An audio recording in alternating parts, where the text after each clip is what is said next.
ერთადერთი ბოლო გზა, აი ეს უნდა გავათვისნობიეროთ კარგად, არის საქართველოს მოსახლეობის დაშანტაჟება, რომ მათ თავისივე ხელით თავის ხელისუფლება გაისტუმრონ და მოვიდეს ისეთი ხელისუფლება, რომელიც ომში ჩაერთვება. ეს არის მათი ბოლო გზა.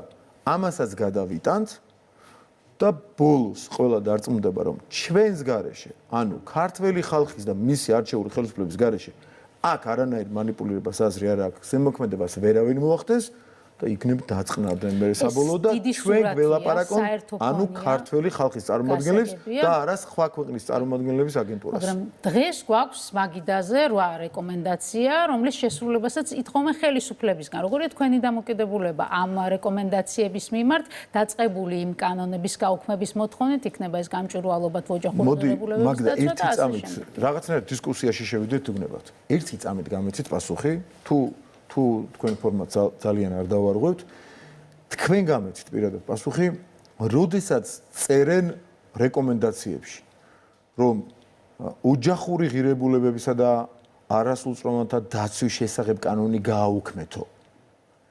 იმედი აქვთ, რომ გავაუქმებთ, თუ იმედი აქვთ, რომ არ გავაუქმებთ და ეს იქნება საფუძველი, რომ ჩვენ დაგვაბრალონ, რომ ვიზა ლიბერალიზაცია. ფიქრობთ, რომ ჩაიწერა მოთხოვნები, რომელთა შესრულებასაც თქვენი აზრი მითხარით. აქეთ მიყავთ საუბარ, მე ასეთი შტაბ-ეჭდილება მრჩება, რომ თქვენ ეს აღიქვით შეუსრულებელ რეკომენდაციებად, რაც არის წითელი ხაზები მარტივი. არა, სწორად აღვიქვით თუ არა, გამაკრიტიკეთ უგნებავთ. სწორად აღვიქვით თუ არა, მაყურებელმა გადაწყვიტოს. ქართველებს გვეუბნებიან. მაგალითად ერთ-ერთი ჩაწერილია, რომ გააუქმეთ ეს კანონი და იზრუნეთ LGBT პირების უფლებების გაძლიერებაზე.